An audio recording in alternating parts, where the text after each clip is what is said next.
Look, I invited, we're different parties, but two good friends down here. We've done an awful lot of Supreme Court justice together, Senator Grassley and I, as well as Senator Durbin. And we worked together in a lot of court nominations overall, but particularly Supreme Court nominees. And selecting a justice is one of the president's most serious responsibilities. And as I always said, I went back and looked at a lot of the opening statements I made. Apparently, Dick, I've presided over more Supreme Court justices than anybody around that's still in Congress or associated with government, which is kind of means we must be beyond 60, Chuck. I'm not sure what it is, but we're a little older.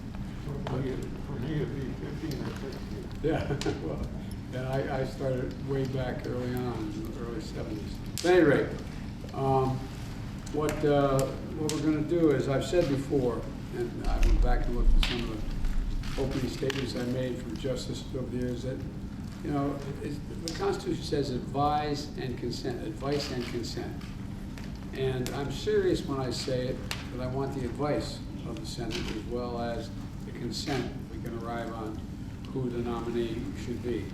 And, you know, there's always a renewed national debate every time we nominate, any president nominates a justice, because the Constitution is always evolving slightly in terms of additional rights or curtailing rights, et cetera, and it's always an issue.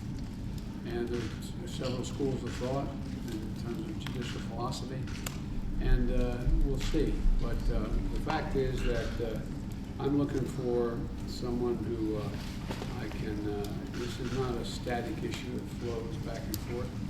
And I'm looking for is a candidate with character, with the qualities of a judge in terms of being courteous to the folks before them and treating people with respect, as well as a judicial philosophy that is more one that suggests that there are unenumerated rights in the Constitution, and all the amendments mean something, including the 9th Amendment.